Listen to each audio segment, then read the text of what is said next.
So, all right, so we're going to dive into belief. One of the things that Eric talks about in his book, The System, is the inner game, and it's all about the belief. One of the things that I learned from Eric was when he told me this. He said, if you believe that the product that you are selling will benefit the life of the person who buys it, would it be a stretch for me to tell you that your hesitancy in picking up the phone is actually selfish?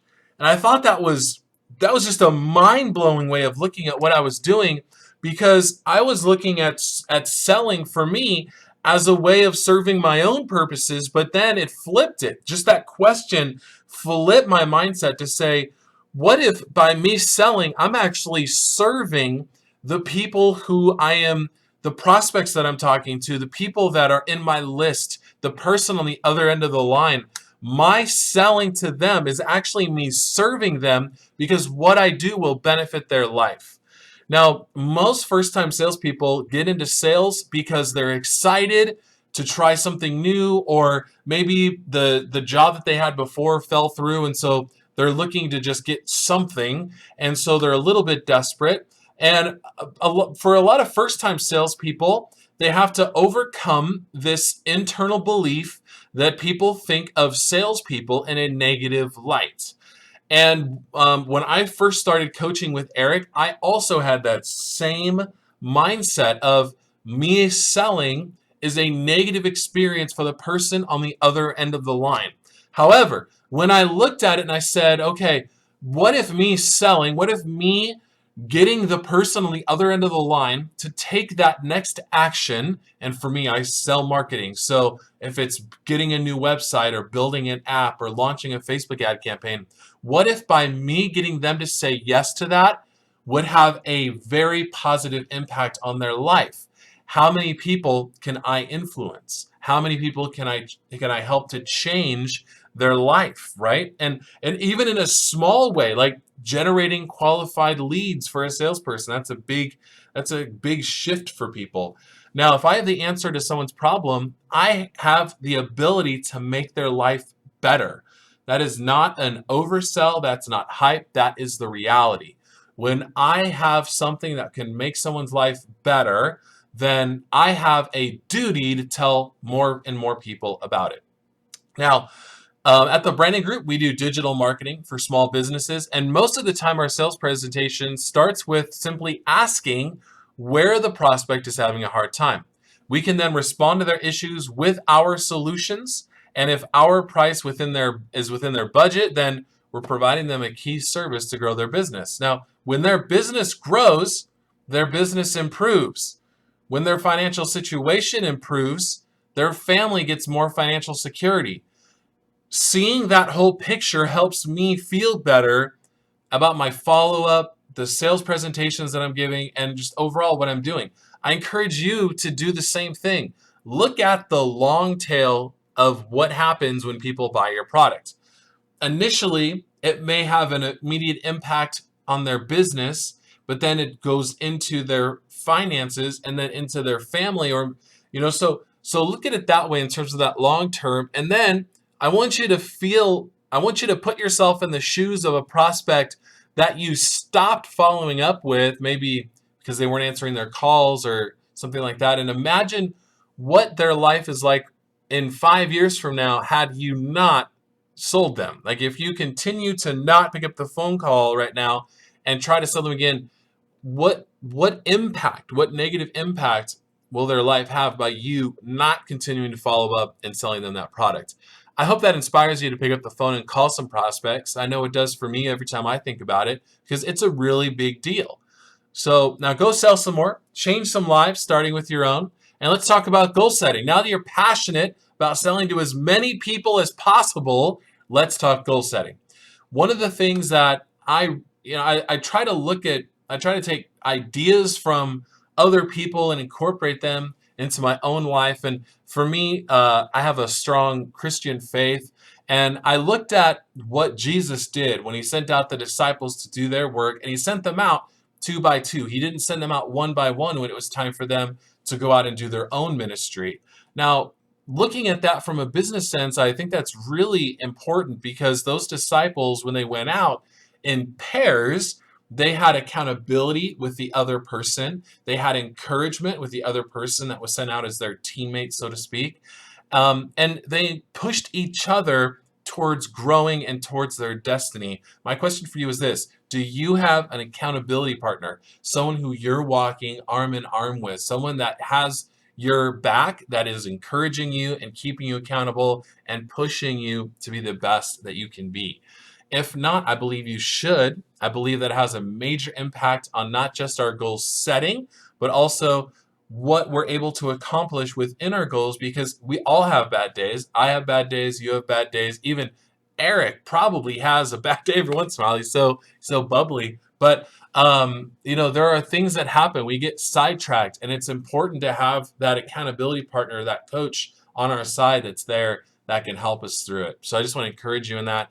I strongly believe in applauding and encouraging each other often, because we just don't get enough of it. I aim to change that. When I lead a mastermind call, I always start my calls by asking what are their latest wins, so that I can applaud and encourage the things that they've accomplished and that we have all accomplished as a whole. So here's my goal setting tip for you. I have a couple. Number one is to differentiate, set apart the achievement goals and the habit goals. An achievement is over once it's completed, but a new habit is a change in how you approach aspects of your life. I want to give you a couple examples. An achievement goal for me would be to say, let's say, lose 10 pounds. So once I've lost 10 pounds, I can check that off. However, the habit goal, the thing that's actually going to get me there, is me doing a couple things with my diet and my workout regimen. So my focus should not be on the achievement in this case. It should be on creating the new habit. Because once I've got the habit, the achievement is an inevitable conclusion to my new habit. When it comes to our daily habits, though, in other words, where they will inevitably lead you, you either accept that this is the way it's going to be, or you commit to change it. And I know you might be looking at that right now and going, wow, that's kind of that puts it right in front of your face. You know what I mean? It's like, this is either going to be the way that it is for the rest of my life, with my diet, with my weight, with my prospecting, with the size of my business, or I'm going to change it. When I'm setting goals, I want to identify what would happen if you don't hit those goals. Because for me, I work well on the reward system, but it helps me to have a punishment set up if I don't, right? I need to know what the negative consequences are. That's just how I'm wired. So I ask myself these 4 questions. If I don't hit this goal, how am I going to feel about myself? If I don't hit the goal, how will my family be affected by my failure? If I don't hit the goal, what financial implications am I going to have to deal with? And if I don't hit the goal, what is the domino effect of my failure to reach that goal? So when I set out goals for myself, right now we're doing the mid-year planning class, so we're writing out new goals for the rest of the year. And I ask myself, besides each of the goals, if I don't hit it, then I go through these 4 questions. How will I feel about myself if I don't hit the goal? How will my family be affected, if at all? What financial implications will I have to deal with, if any? And then what is the domino effect of my failure? I had a great life coach during a rough part of my life. And he would ask me, he would say, Alex, if you don't do this, and he was specifically referring to my goal in taking my wife on a date once a week. He said, if you don't commit to showing your wife how much you appreciate her and that you're willing to take the time out, inevitably, this is what's going to happen. And he kind of just laid out, you're going to get a little bit less romance during the week, and she's going to start to just assume that she's never going to be taken out. And he just kind of said, this is what is going to happen if you don't make a change. And that really inspired me to take action. When I set goals, I like to use the BAM method.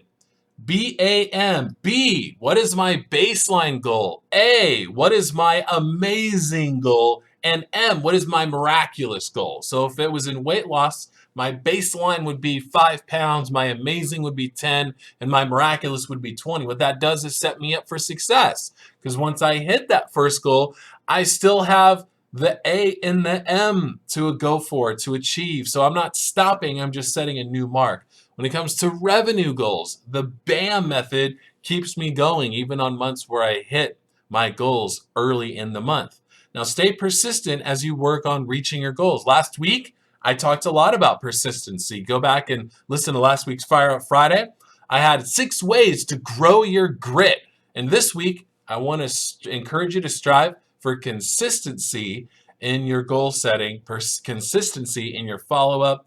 Persistent consistence is inevitable success. So this has been Follow Up Friday. I have 2 bonuses for you today. The first one, I created a daily planner that helps me reach my goals for the week, and each day I wrote it specifically for people like you and I. All you have to do is pay shipping and handling. So that bonus is going to be at alexbranning.com/fire. And if you're in the network marketing business, I highly encourage you to reach out to Kevin Connect and get on those free webinars that he's doing. Talk to him about joining his program. It's amazing. I also have some free resources for you. I put together a marketing toolkit to help you as you grow your business. That is also at alexbranning.com/fire. So I just want to encourage you today. It is Friday. Do not give up. Put all your effort into finishing the day strong. Go all the way up until 5 p.m. today or whenever you've committed to calling it a day. Don't stop halfway. Push it all the way through. Incorporate that BAM method into your goals. Baseline, amazing, and then miraculous till you just keep going on your goals as you hit them. My name is Alex Branning, and if you would love to just talk with me about marketing, let's do it. Go to alexbranding.com/call and we can discuss how I can help you in your marketing. Have a great rest of your day, you guys. I will talk to you later. Bye-bye.